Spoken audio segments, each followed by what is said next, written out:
Ya Rasulullah salamun alik. Supaya khusyuk, emang khusyuk babari. Ustad gitu bisa khusyuk. Cak ustad ngeunah bae kiai, atuh kiai ge sarua. Atuh saha bisa khusyuk, jangan bisa khusyuk mah iwati ulama-ulama sholihin. Iwati wali-wali Allah sedengkeun kan jadi wali Allah teh emang babari gitu. Nyana kan lu bisa khusyuk. Lantaran khusyuk mapan kudu ulah aya masih wallah di jero hate teh kudu ulah aya nanaon kecuali Allah karena khusyuk. Geus bisa ngaharepkeun niheulakeun ruh daripada awak teu pati ngurusan kana jasad. Hate bae ka Gusti Allah eta lah jelema-jelema nu khusyuk. Modal urang mah dihusukeun sarakaat 2 3 4 mabur. Jasa. Ini khusyuk jasa salat sholli fardhu. Allahu akbar. Terus bisa teman-teman Allahumma abu. Allahu akbar kabira walhamdulillahi katsira wa subhanallahi wa ta'ala. Cak setan baru nih ya. Cak setan ayo geura husukeun Gusti geura husukeun ayo geura husukeun. Inna sholati wa nusuki wa mahyaya wa ngadeukeutan setan slek. Ayo. Wa mahyaya wa mamati lillahi rabbil alamin la syarika lahu wa bidzalika. Cincin berem bagus. Suki wa mahyaya wa edan cincin di jero hate cincin. Aya cincinan. Digulak-gilak ku setan. Eta buleut lamun dipelonjongkeun mah rada bagus. Gosokan deui kakarake 2 kali ngagosokanana kan. Ganti yeuna ye naonna karangana batangna. Kamari mah kan ku perak coba bagus. Tungtung ngalahin salat produksi cincin. Geus inget-inget assalamualaikum warahmatullahi wabarakatuh. Cak setan dadah. Kos gitu salat urang. Allahu akbar kabira alhamdulillahi katsira wa subhanallah. Setan datang khusyuk nih cak setan. Sholati wa nusuki wa mahyaya wa mamati. Di pabrik aya angkateun barang. Geser saya tik eta. Geser saya tik hargana duh. Sakilona teh lamun ditambahan di 100 nya diberi. Nyana mikeun kamari kakarak 50 doang 100. Lah jadikeun bae lah. Ini lamun sakintal teh ghairil maghdubi alaihim waladdallin. Acak-acakan salat. Aduh. Allahu akbar. Allahu akbar kabira alhamdulillahi katsira subhanallahi wa ta'ala. Ndek ondangan sepatu meuli anyar bae kitu. Jang paparantieun ongko. Eta mah geus kebel asana sepatu jeung nyeri dipakena dia. Hayang rada nyaman bae sabara duit jang geus. Kelah sababarana mah masalah nu penting mah meuli bae lah. Isukan bae itu ka Tangerangna gitu. Nya ghairil maghdubi alaihim waladdallin. Salat sepatu. Jelema nama di luhur sajadah. Sajadahna ge bagus jasa menang meuli ti Mekah buatan Turki. Sajadahna di jero masjid. Masjid ge make kipas, make AC. Bagus luar biasa. Salatna make jubah, make sorban. Udeng-udeng deui. Beuh siwakna ge eleh bae leungeun mah. Mending gosrok-gosrok kitu. Pan poara eta deuleu zahir mah. Di luhur sajadah di jero masjid pakai jubah, pakai udang-udang, hate di mall. Atuh aing mah bisa nasa kitu. Kamari ge ngaji lanu kalipun nafsa. Mang mah kos kitu deh kuadet, penting lain mah salat belah pokona mah geus. Memang bener penting mah salat bae mah keur carita nu penting mah amal soleh. Daek bae heula geus. Adapun kadituna engke tahapan-tahapan di sorgana. Tahapan-tahapan ke di sorgana ieu mah jelema anu khosyin di ditu ieu mah setengah khusu di dieu, ieu mah salatna teu pati khusu di pager bae heulanan. Kalau asup ka sorga sih mah salat teu khusu ngan daek doang kan. Heuh lah cenah ieu. Geus jeung embe sorga ge teu nanaon mah babarengan. Aing mah geus ngaja. Aing nemah jasa keur ieu aing mah salatna teu khusu aja aing mah di pelataran ge asal teu ka neraka bae aing mah geus lah. Geus cenah mah di dinya bae teu boga tempat cenah mah geus. Nyareupeun sorga bae kebal-kebal Gusti banyak ieu di dieu bae. Dijore amat kabejana, ka sorga ngan di lapangan. Emang eueuh deui kitu. Atuh RSRSSS atulah gitu kan. Emangna Gusti pelit henteu pan Gusti mah kula ge nyaho Gusti mah barahan. Mun kula teu di ka sorga kan berarti pelit ta Gusti. Kecak malaikat aing teu ngeunaheun disebut pelit malaikat. Bangunkeun bagus. Wah. Kan jadi ka sorga ya aing saking teh khusus salat ieu cek cenah. Aduh. Ilah la nukallifu nafsan illa wus. Atuh emang bisa nangan sakitu deh kumaha deui teh dipaksa-paksakeun ge. Dia ieu kabehan ge lamun tita khusu. Atuh. Acak-acakan salat. Saya aing mah teu bisa khusu tetep bae. Saya bae tah khusu moal bisa sebab kudu ngaleungitkeun salian Allah.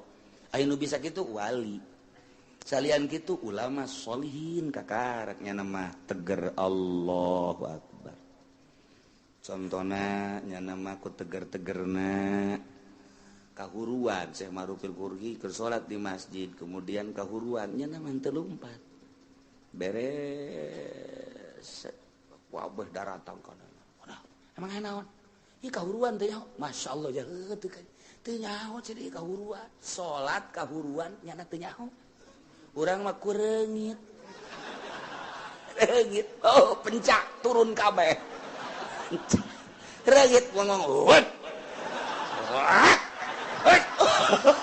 udah kureungit bae ge bau besi turun kabeh besi ya Allah ya Rabbi hutet da tuh di tukang ieu eta naonan goblok reungit atuh reungit pak kalembek teu bisa imah kudu make jotosan-jotosan budak kita teh khusu ngaranna teh salat kos kita tetep la nukallifu nafsan illa wus geus kudaekna ge geus alhamdulillahirabbil jalamun teu iman mah moal aya di masjid nya moal salat nya mun teu iman mah moal ngalawudu jaloba disagedengeun urang teu iman mah teu daekeun salat nya mah salat pohara jasa ye atuh malaikat ge nyatetan salatnya nangis loba jasa jeung teu nyahoeun malaikat maka salat nu khusu jeung teu khusu ya malaikat teh nyahoeun kana mah ngan sakadar nyatetan doang salat enggak teu nyahoeun nu mana nu khusu nu teu khusu teu nyahoeun malaikat mah tuh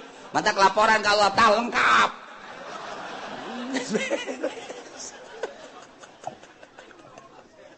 ya Allah ya Rabbi ngeunaheun jasa ngan lamun endek memperbaiki diri ngabagus-bagus diri tentang ibadah ku aya bahasa wa amilus solihati di samping iman ka Allah iman ka Kangjeng Rasulullah wa amilus solihati lain sakadar iman tapi beramal soleh nah iya nyaritakeun tentang amal soleh teh berarti kudu anu bagus sabagus-bagus na amal lantaran salat ge cek Kangjeng Nabi sallu kama raaitumuni usolli salat anjeun sakumaha anjeun ningali ka salat kaula Kangjeng Nabi teh katingali ku para sahabat gerakan-gerakanana jeung rakaatna zuhur asar maghrib isya subuh dan lain sebagainya bentuk salat nama urang teh pati beda jeung Kangjeng Rasul nu beda teh ngan sakadar batina doang ketika Kangjeng Rasul salat cek Kangjeng Rasul wa qurratu aini fi shalah be ketika salat teh lempeng kadeul jeung karasa Gusti Allah sehingga hate bungah nu luar biasa maka cek Kangjeng Nabi ketika aranjeun kabeh boga kabingung boh urusan dunia boh urusan akhirat maka salatlah 2 rakaat engke bakal dibere lolongkrang ku Gusti Allah Lamun aya jelema bingung soal dunia, bingung soal akhirat, sok gerak ka Gusti Allah munajat Allahu Akbar. Engke ku Gusti Allah bakal dibere rorongkrang lantaran di jero salat teh aya kabungahan-kabungahan anu hese dicaritakeunana. Ngan lamun urang nyaritakeun kabungahan di jero salat pan hese lantaran urang macan pernah manggihan bungah di jero salat malah urang mah keur bungah salat jadi henteu bungah. Urang mah keur tentrem salat jadi teu tentrem. Lantaran urang mah salat teh kakarak ge daek doang jeung dipaksa eueuh kangeunahan. Nah, neangan coba kangeunahan kumaha jak Kangjeng Nabi menyaritakeun salat teh ngeunah. Ieu mah deuk memperbaiki sakadar iman ka Allah, sakadar iman ka Kangjeng Rasulullah, beramal sakumaha parentah jeung larangan dijauhkeun. Nah eta teh geus asup kana ulaika ashabul jannah hum fiha khalidun. Ngan di sorga beda-beda engke.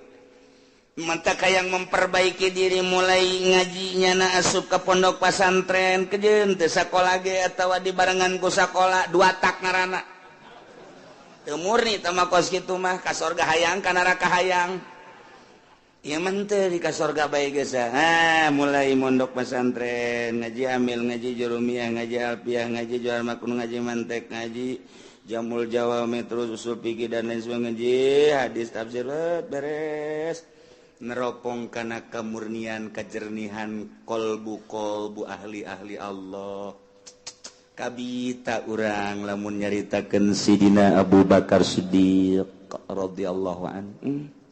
Abu Bakar keur cicing bae neuleuh manuk piit cet cerik Abu Bakar Siddiq. Ditanya ku sahabat, Abu Bakar kunaon neuleuh manuk meuni cerik? Inget ka sorangan. Kok neuleuh manuk sih inget kasorangan? Bahagia amat mun kaula ku Gusti dijadikeun manuk piit. Manya Abu Bakar jadi manuk sih bahagia. Bahagia nama kieu cek Sidina Abu Bakar engke di akhirat teh manuk dibuktikeun ke ditanya kabelah dituna geusan manuk mah jadi lebu. Eueuh hisab eueuh naon ai Abu Bakar engke di akhirat kumaha? Ditanya tentang salat. Beres tah henteu salatna khusyuk tah henteu salatna. Wah, mulai tah urang. Aduh, tadi ngeunaheun jasa. Sukari rada ngarented deui aing ye. Sina Abu Bakar nyengcerikan diri sorangan neuleuh manuk doang. Hayang amat neuleuh manuk cek nyana jadi manuk. Lantaran manuk mah paeh di akhirat jadi lebu geus bae eueuh hisaban tapi pan Abu Bakar engke. Ditanya datang ke mana? Iya memperjuangkan agama. Datang ke mana? Salatna khusyuk. Datang ke mana? Sieun jasa harta-harta leuwih ti kabutuhan ke bakal ditanya ku Gusti Allah. Iya Abu Bakar ieu sedih jasa engke di akhirat bakal dihisab engke. Mantak kurucut cerik neuleuh manuk ras ka diri sorangan. Masyaallah. Sidina Ali kieu bae di juru imah. Kieu bae. Ditanya kapan ku Siti Fatimah pamajikanan Kang Ali. Benar mengalamun bae sakieu geulisna ieu pamajikan mesti lamun keneh bae. Siti Fatimah pan capetan jasa pan. Eueuh deui nu siga Kangjeng Nabi Siti Fatimah. Mapahna siga Kangjeng, seungitna siga Kangjeng, senyumna siga Kangjeng, capetangna siga Kangjeng. Mantak menggairahkan. Urang mun boga pamajikan kos kitu geus teu kudu nyandung. Atuh ieu mah deuk teu nyandungna atuh. Ditanya manyun bae. Dibere ku diberena komo teu dibere mah. Aduh, udah isuk-isuk lain mangi kutang ngebeledek. Bae eta urang nyandung bae kitu ieu leuh pamajikan kurang saregep pasana ieu. Jatuh urang Lampung Pararuti. Wah, beres. Coba Siti Fatimah. Kang Ali, kunaon sing ngalamun? Teu kunaon. Lain kitu beusi anu dipikiran. Tah, ieu teh itu aya naon-naonan cek Siti Fatimah teh sup Siti Fatimah panggil ku sahabatna saja. Iya Ali katingalina merenung aya naon ieu beusi aya anu perlu dipecahkeun jeung dibantu ku kaula bakal dibantu. Saha nu bisa ngabantu ka perasaan kula aya kitu nganaon? Rumah tangga lain. Soal ekonomi lain, soal perpolitikan henteu eta mah kos kitu melah. Naon atuh?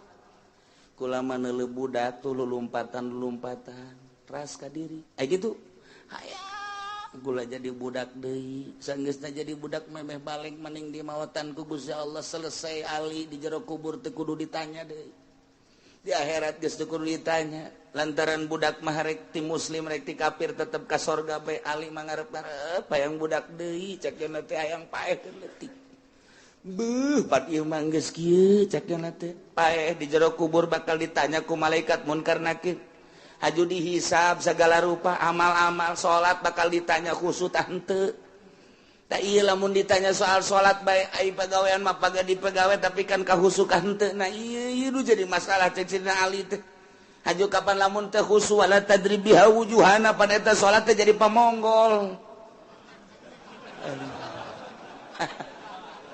aduh geus kiai entah dibae lah mendingan nu aja jero teuing mah eungap cenah teh. Ieu mah keur carita klasifikasi. Jadi tahapan-tahapan manusia teh beda-beda. Sayyidina Ali mah ahli ruhani atuh beuh. Sayyidina Umar kitu keneh. Sayyidina Utsman apalagi Sayyidina Abu Bakar kantenan. Eta bageus caritakeun tah mah kabelah handapna Tuan Syekh Abdul Qadir kabelah handapna terus ulah-ulahna naon tah Syekh Asnawi bae geus sakitu poharana masyaallah karim.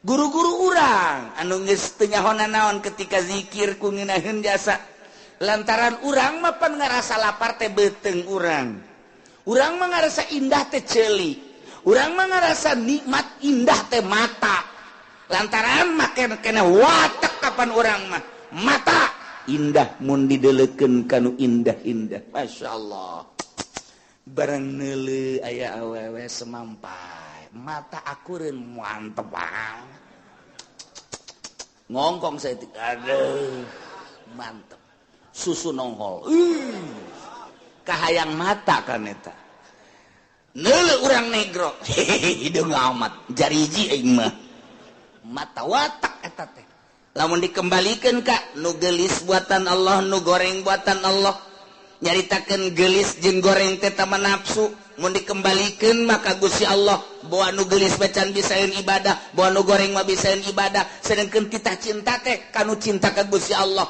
urang lamun dikitu-kitu bakal resepan kanu hideung je ditita cinta teh ka jelema anu cintaeun ka Allah ulah leuleuh zahir sakadar leuleuh zahir mah gampang urang kuari jadi jelema sugih aya di urang gagah aya di urang kasep aya di urang bintang film mana anu ku urang henteu bisa dibeuli zahir mah gampang tapi nyana cintaeun teh ka Allah tapi lamun urang diticahan mika cintana kanu dicintai ku Gusti Allah hararese kapanggih jeung nu hideung jelema mah hideung luar biasa tapi maca Qur'anna sapoe sakali tamat ka jelema bager jasa menyapa luar biasa jelema mah goreng di jero hatena aya ma'rifatullohan ieu nu dititah dicintai ku Gusti Allah engke anu bakal ngaluhurkeun agama teh panturunan-turunan tinu cinta ka Gusti Allah sedengkeun cak Kangjeng Nabi deuk nikah mah tah par bizati din teangan nu aya agamaan ulah sakadar geulis mulai urangna cinta ka Allah awewe eta cinta ka Allah jeung teuing aing mah hideung ka jentu tapi di jero hatena mantep jasa mulai urang cinta digedeung gegereukeun ku batur heuy sia kasep-kasep kawin ka dinya maneh mah teu nyaho rahasia capitannya lain lagi dong aduh terus sia masuk aju ka itu di agama aju ka capitan lain itu di deuleu batinna masyaallah urang kawin lillahi taala henteu neuleuh geulisna teu neuleuh kayana teu tapi neuleuh agamana borojol boga budak masyaallah budak diajak nonton TV teu daekeun sebab timbul ti indung anu tatadina maca Quran bae maca sholawat bae dibawa kurang nonton TV ceurik tapi lamun teu nonton TV cicing pan aneh coba anak urang lamun di luar ceurik dibawa nonton TV cicing sial jasa tah budak Masya Allah tapi ieu mah asal di hareupeun TV bangun teu betaheun teh keluar bae manehna mah betaheun asal diasupkeun ka TV dihageun ka TV teu daekeun Masya Allah bahagia aya naonna dia budak mulai gede seetik nyahuan ke bahasa-bahasa alif ba ta sa jim dan lain sebagainya teu kebal haju bisa maca Quran nikmat gede seetik haju bae ngajakan bapak nari abah ayo ke masjid diajakan abah ku anak ji cakabana budak lain aing ngajak sia dan sia ngajak aing ji cakina aing izin ya tuh bari tertarik ku budak ayo abah ke masjid tinggal lindungna tuh budaknya tuh ngajakan ulah di TV bae nya wah di baheula kos kitu bae pagawean teh tuh aing izin-izin ka anak heulanan tuh ka anak izin Masya Allah ieu lain lalagaan nah fasbar bizatidin ieu keur carita memperbaiki diri emang bisa nanya kos kitu tetep baginya nabala nukallipun nafsan illa wus urang nyaritakeun hakikat di makon hakikat panjacaknya nanti hese nyaritakeun torekat jelema nu norekat di makom torekat baja teh hese cak urang nu teu norekat hese amat kudu udang ti peuting kudu zikir kudu mandi dan lain sebagainya berat amat di makom nama hampang geus datang ke hakikat jadi nyaritakeun hakikat anulah berat amat di makom nama aja hampang nu diberatkeun ku Gusti Allah dengan bahasa lanu kalipun nafsan illa usaha teh ieu teh samakom bagi ahli hakikat teu berat cek ahli hakikat bagi ahli norekat teu berat cek ahli torekat mah bagi urang nu di syariat ja teu berat di syariat ge nu penting mah salat puasa zakat haji beres khusus urusan wali tama kos kitu mah beres ya emang urang makom di dinya sia salat bagaimana teh khusus ira khusus aing sih emang teh khusus aing mah kos kieu kaayaan pokona ngan aing protes bae ka Allah mun teu ka surga emang kunaon apaan aing ngaji di Cilongot la nu kalipun nafsan illa usa dak dibawa ku aing ka hareupeun Allah ieu ayat ieu hebat jasa teh budak ku embung-embungna khusus burung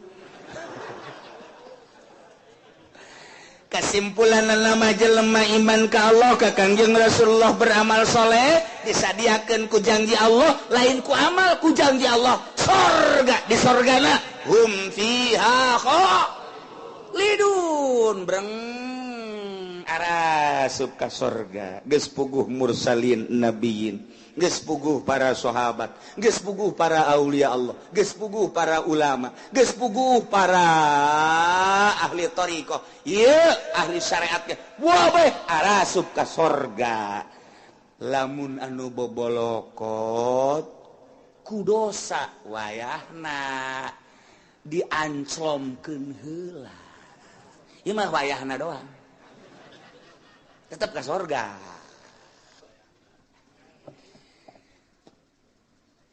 ulah waka nyaritakeun embung-embung ka neraka jeung hayang-hayang ka sorga lantaran urusan ka neraka jeung urusan ka sorga mah urang contoh di dunia bae bakal nemah sorangan urang mantes di sawah dadabud ieu taneuh datang katuur bobolok kot baju urang ge teh urang datang ka imah barang datang ka imah pamajikan urang geus aya di jero kasur seping bed geus pake sesengitan segala rupa cak pamajikan kakak ka dieu yeuh geugeran kula geus teu make calana aca kira-kira urang nu dadabud bobolokot takut taneuh wani henteu coba ka kasur ayo moal wani ke heula kakak deuk kukumbah heula kan kitu kajen kukumbah ge henteu ieu mah kadi kalalotor tu tengah boh bararau kieu kek kakak deuk bebersih heula deuk mandi pake sabun ke pake sesengitan karena kadinya moal kebal moal heueuh atuh teu wani nyana ka kasur nyana eta ge sakitu ge ieu ge sarua Allah nyadiakeun sorga barang urang datang ka ditu hayu geura arasup ka sorga sedengkeun urang ge karasa di dieu odoh judi aya di aing mabok aya di aing korupsi aya di aing nyana ge mit heula ka malaikat moal waka ka sorga kunaon deuk dibersihan heula ku kula ieu mangkana deuk dibeulem nyana sadar sorangan henteu cak malaikat ka sorga we teu pantes atuh nya ka sorga dadabud kieu cak nyana tetep deuk dibeulem bae make seuneu jahanam jadi teu kudu hese-hese malaikat ge nyanana sorangan nu hayang meulem nyana percis kos urang matas di sawah pamajikan urang ngajakan ka dieu urang geus deuleu bener kutang geus nyengre sempak geus adi juru bae geus make naon heula cek badi heula tawanian nyana tawanian aing aduh lamun nyana kadinya bae berarti belum lamun bener sadar tetep mandi heula ieu ge sarua geus disadiakeun sorga ngan kulantaran dadabun ku dosa sadar nyana ke aing dek mandi seuneu jahanam heula cek malaikat teu kudu geus ka sorga embong isin aing di ditu nang ke bake geuh-geuyan ka aing kotor-kotor ka dieu cek nya teh ke aing mah mandi heula jadi mandi sorangan nyana ngabersihan sorangan mata urut neuleuan si embah dikecrokan ku nyawa malah disadiakeun beusina ditojosan ku sorangan say mata kurang nyaritakeun Kangjeng Nabi aya jelema ngaguntingan sorangan bener teu ngai jelema ngeusun atuh emang ku sorangan bungannya anak pagawean sorangan atuh ku sorangan dibersihan ku sorangan jasanajan SBY ge nyana mantan presiden wah ya mandi mah ku sorangan tilok anu dipandian wah kukuna kuku so ya kelek aduh sorangan anu bebersih urang ge sarua di neraka teh ngabersihan sorangan mana nu leuwih panas adieu kurang panas asana ieu mah cenah ieu kebersihan sorangan ya Allah lantaran nek diasupkeun ke tempat nu bagus. Nah kuari geus bararagus kabeh asup ka sorga kumaha di sorga wa nazalna ma fi sudurihim min ghillin tajri min tahtihimul anhar barang datang ka sorga kabeh ge pan urang wararau ente ku anak di teangan waduh anak ka mana bae ente teu kapanggih-panggih wah salah ngomong tuh budak waduh anak teu kapanggih-panggih jeung ente oh iya rangkulan ente ieu bisa ka dieu sebab kumaha ente alhamdulillah kana raka heula teh sakedeung jakena ngaberesan kreditan doang panas batu lain panas deui geheng aing di neraka tapi pan itu dibersihan mana itu pantas ke surga nya sia langsung pengen tuh dongeng tanya di surga teh beres kan tuh si anu karang datang tuh woi dadah ka dieu sia teh ka neraka aing rada kebal cak deun neraka emang kurang gitu aduh aing geus hese nyaritakeunana cak aing tukang ngoyag-ngoyag si mbak cak sarorga kabeh geus tah. Go anu istimewa mah nu tadi teu kudu dicaritakeun para aulia Allah, para ulama, para eta tah mah geus istimewa. Nah, kuari geus karumpul, kuari sorga. Gusti Allah di sorga teh nyabut ngalengitkeun mapi sudurihim panyakit-panyakit nu aya di jero hate min gilin tina ngunek-ngunek kana bainahum fid dunya. Anu sok terjadi di dunia mah kapan aya ngunek-ngunek urang naik motor net aya bae anu nyiap set goblok teh budak awas sia ku aing tungguan sia motor naon sia ku aing nah disusul sia ku aing ngunek-ngunek ngaranna lamun sabar mah kan teh oh teu tihela bae eta keur carita kendaraan urang ngawarung sia maju goblok teh budak awas sia ku aing kunaon sia kakarak ngawarung anyar maju aing henteu sia ku aing susul sia ku aing ngunek-ngunek ngaran urang kapanggih jeung hiji jelema nyana bangun sinis bae ka urang sia awas mun kapanggih ku aing moal diberes sia ku aing moal diberes senyum-senyum macan ngunek-ngunek ngaran aya di jero hate tah aya syirik aya hikdi dan lain sebagainya penyakit nu kos kitu nu mawa teu nyaman di dunia Kiai ge mawak ilmuna hampir teu bisaeun lantaran nyana ku takaburna ngunek-ngunek goblok kiai itu mah kunaon kiai anyar keneh jadi kiai na kok kapake aing geus heubeul jadi kiai na henteu kapake awas sia ku aing kapangi dihajar sia ku aing kiai bae kos kitu untuk kumaha jawara ngunek-ngunek kos kitu ih tolol eta si Mang eta ai batur diondang ai aing henteu jah teh budak goblok jasa emang aing teu kadeuleu meureun kunyana pajar lain kiai meureun ke geura sia ku aing diancam sia ku aing awas eta ngunek-ngunek eta teu nyaman tah kos kitu Penyakit ngunek-ngunek matu ti rakyat datang ke pejabat, ti santri datang ke kiai araya kabeh ngunek-ngunek penyakit anu nomor hiji nu mantak dipuat di dieu ge. Tadi surga mah dicabut ku Gusti Allah. Eueuh ngunek-ngunek. Syirik dengki pidik teu aya. Sanajan aya kelas di surga, oh si anu mah di kelas hiji di surga Firdaus, si anu mah di surga Naim, si anu mah di surga anu. Ngunek-ngunek sanajan aya nu dihandap panghandapna jelema di sorgana panghandapna henteu sirik ka nu di luhur. Nu di luhur teu takabur ka nu akur bae di sorga mah. Penyakit nikmat jasa di sorga. Penyakit hikdu, penyakit syirik, penyakit macam-macam teu aya. Pokona mah geus ninah. Bae geus dicabut ku Gusti Allah penyakit nu aya di dunia. Geus berarti urang teh selalu sono hikdu nanaon selalu rindu urang hayang kapanggih deui ke hayang kapanggih jeung anu hayang kapanggih teu aya unek-unek sanajan batur urang di kelas tu luhur urang di handap atawa urang di luhur batur yana teu aya unek-unek teu aya hasud teu aya dengki teu aya nanaon nikmat di sorga mah di sorga tajri min tahtihal anhar tahtihimul anhar. Bangunan ulah dicaritakeun ulah dibayangkeun cara di Kelapa Gading ulah dicaritakeun dibayangkeun cara BSD tabaeuna naonan kadeuleuna doang ku urang indah coba usah urang asup ka jero WC geus teh dikrok-krok kaca dia tilok dieusi pankunganna nararanglet dan lain sebagainya ulah dibayangkeun ngeunah urang horenganan nu ngeunah di alam dunia mah. Sapira bangunan kos kitu di dunia mah eueuh nu nikmat. Cenah kelas 10 M sapira 10 M. Cenah aya anu 50 M. Eueuh nu ngeunah di dunia mah. Rieuh nu aya. Ke di akhirat mah bangunanana batuna tina emas jeung perak. 3 intina inten berlian.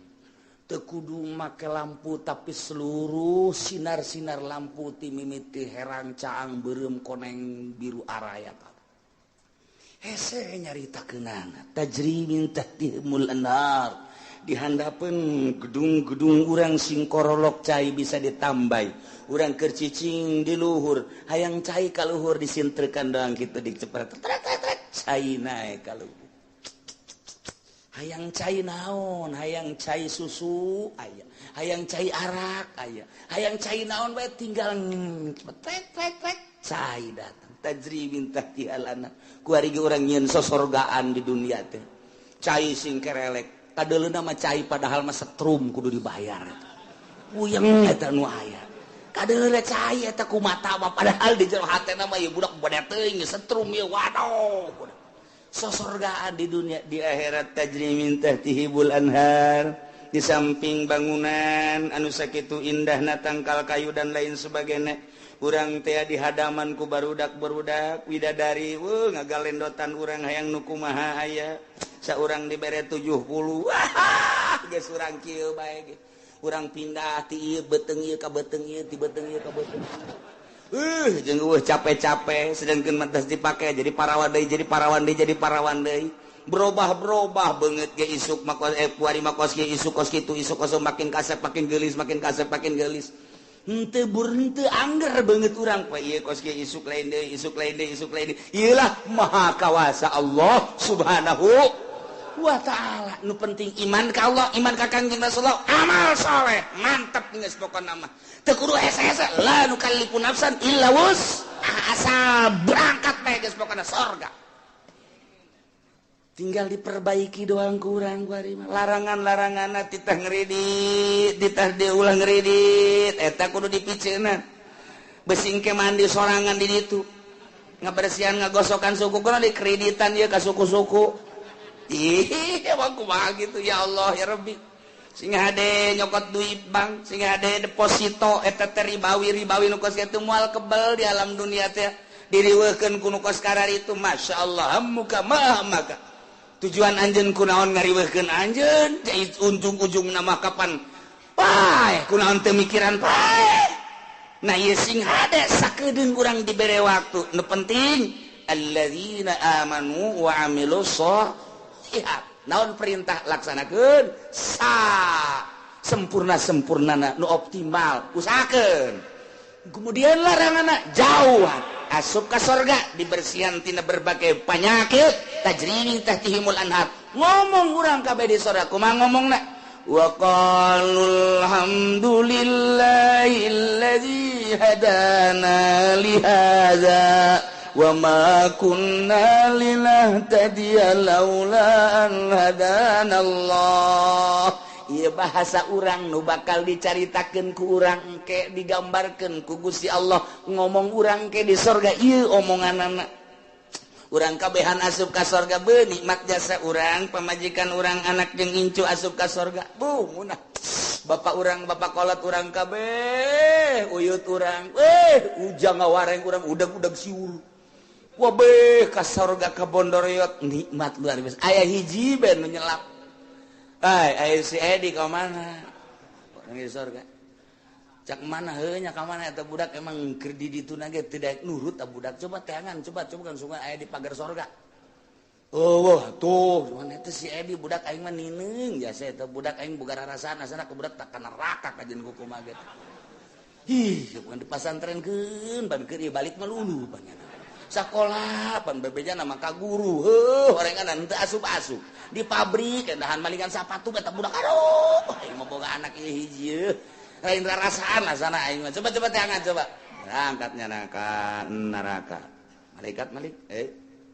coba aya warga neraka ngaran Edin teu di deuleu aya jadwalna di eta Edi orang mana ieu Cikupa coba iya tah wah bener anak abdi ya malaikat ya anak dan pokoknya mah naraka bae pangyabutkeun weh tuh bisa cak kene mah kebal kene 100 tahun kene mah